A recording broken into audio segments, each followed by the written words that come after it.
Bíblia nos abre a via espiritual através da linguagem do coração. Há pessoas que a têm como livro de cabeceira. É possível fazer com que as famílias sintam a necessidade, hoje, de ter a Bíblia em casa?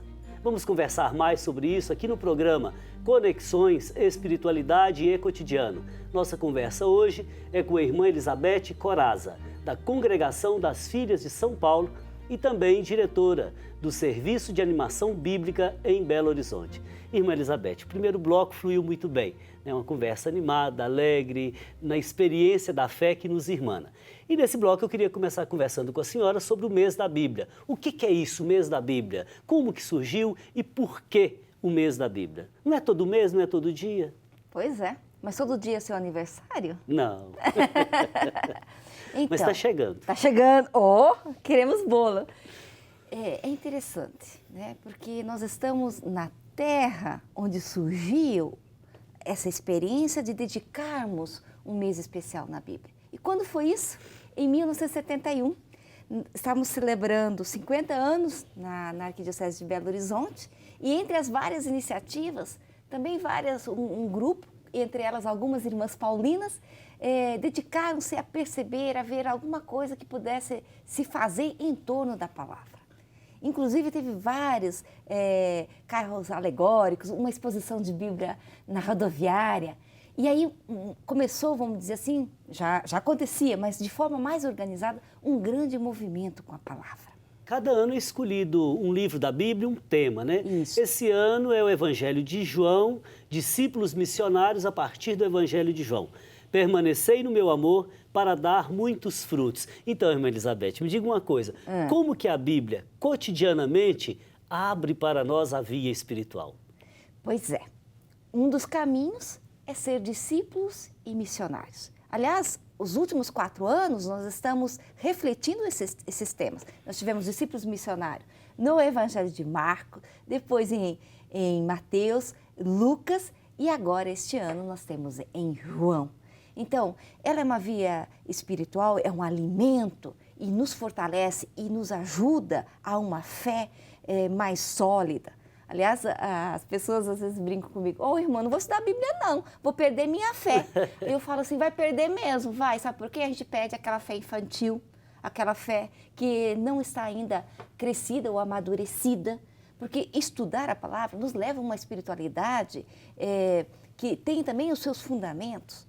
Né? A espiritualidade devocional, ela tem um caminho, mas porém ela é muito mais repetitiva. De um lado, a linguagem devocional, que é a linguagem de uma época. Sim. Devoção pode haver em toda época, mas hoje há outras linguagens. Como que a senhora veria o fato de a gente aprender a ser discípulo e missionário na linguagem que a Bíblia nos inspira?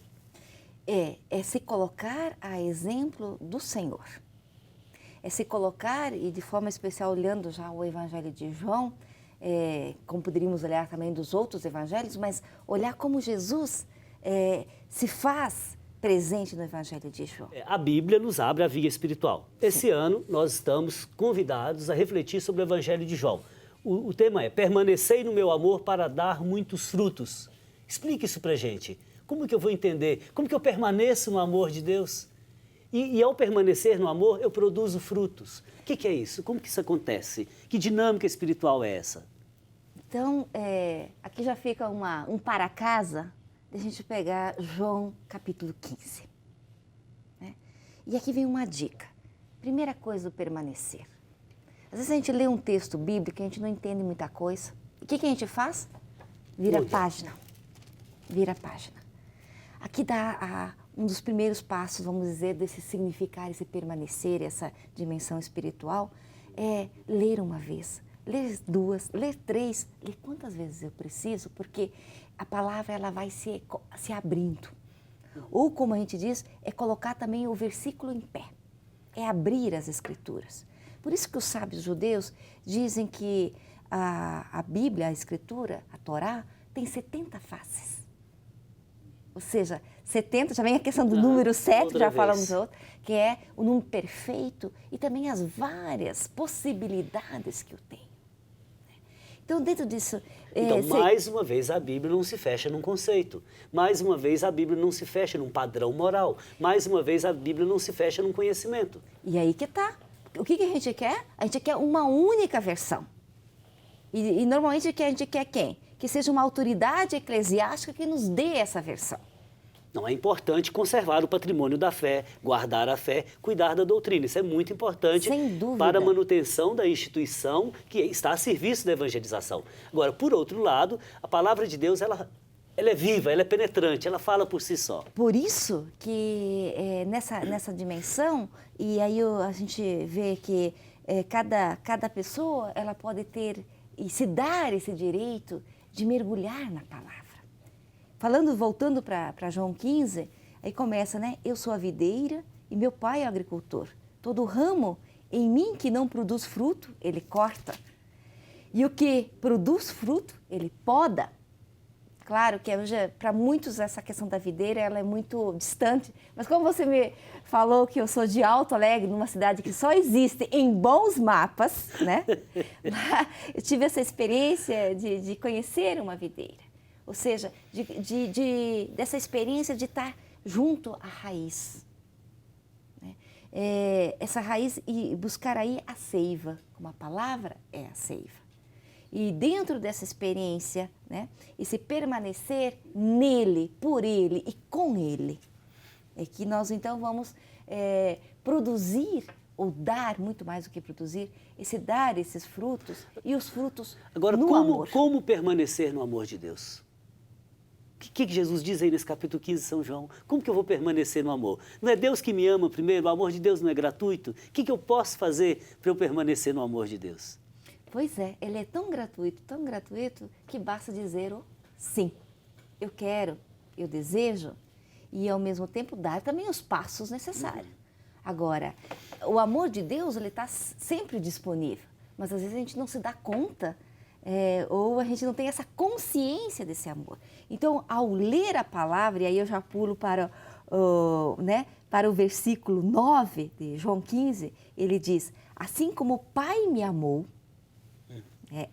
a expressão de Jesus falando, assim como o Pai me amou, também eu vos amei.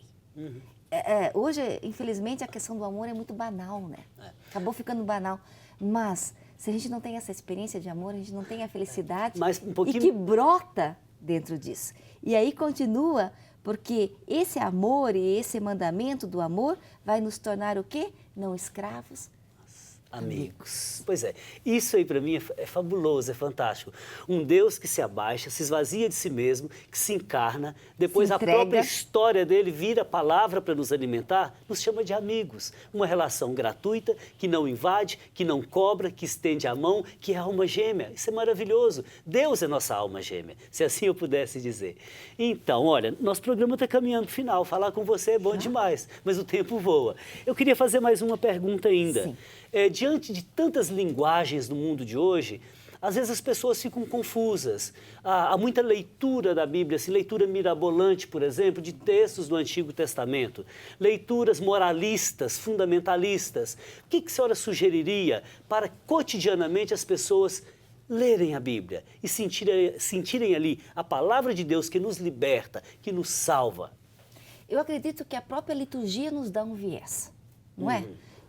Já tenho uma leitura do Evangelho, eu tenho uma leitura normalmente ou do Primeiro Testamento ou uma leitura, né, do Novo Testamento, das cartas de Paulo ou de outras cartas. Eu tenho um salmo que é belíssimo. Há pessoas que leem o Salmo 90 todo dia. Nossa. Leem o 126, 138, 129, Então, 8. Esse seria um caminho. Temos outros caminhos, que tem gente que gosta de ler a Bíblia do começo até o fim. Obviamente, ela também tem a mensagem que vai nos dando isso. Porém, quem ainda não tem, por exemplo, toda uma familiaridade, ou, né, porque a Bíblia em si, vamos dizer assim, individualmente, ela vai se revelando. Porém, em comunidade, ela tem essa riqueza também. Então, irmã... Ou também pela leitura orante da palavra. Leitura orante, círculos bíblicos, comunidades eclesiais de base. Ok, então vamos lá no... E formação bíblica, né? Tá certo. Os cursos bíblicos. Tá certo. Peça lá na sua comunidade, peça o padre para montar um curso na forania, na região e etc. Ou vai lá no sábio. Tá certo. Então, vamos lá. fazer nosso ping-pong. Eu digo uma palavra, a senhora me dê outra ou uma frase. Por favor, humanidade. É Ele, o Senhor nos ajuda a ser humanos. Jesus, carne. Vida. Jesus, livro. Amor. Linguagem. Simbólica. Povo de Deus. Somos nós. Bíblia. Palavra viva. Ok, então vamos lá, agora vamos ao pensamento conexo de hoje. São Paulo nos diz: ora, tudo que se escreveu no passado é para o nosso ensinamento que foi escrito, a fim de que pela perseverança e pela consolação que nos proporcionam as Escrituras, tenhamos a esperança. Romanos 15:4. Comente, por favor. Bem, é o apóstolo Paulo, ao qual eu tenho um carinho muito especial, e perceber que as Escrituras, toda a herança que nós trazemos, ela diz algo para nós. E duas palavras aí que marcam muito nesse versículo: consolação e esperança. Estamos num mundo que precisamos de consolo. As pessoas precisam de aprender com a palavra de Deus a ternura de Deus, a ternura do olhar, do encontro. E o cuidado. O consolo, ele parte muito com essa dimensão do cuidado. E também a dimensão da esperança. Ser de Deus, ser cristão, é ser pessoas de esperança. É pessoas que vê além daquilo que está aqui e vê muito além. E isso traz são luzes em túneis que parecem ser intermináveis. Ok, e isso a palavra nos consola, nos lança e ao mesmo tempo nos fortifica. Ok, que alegria tê-la aqui. Obrigado pela sua presença e volte sempre. Obrigado pelo convite. Obrigado pela sua companhia e na próxima semana eu te espero em mais um programa Conexões, Espiritualidade e Cotidiano, aqui na TV Horizonte, uma emissora da Catedral, Rede de Comunicação Católica. Fraterno abraço.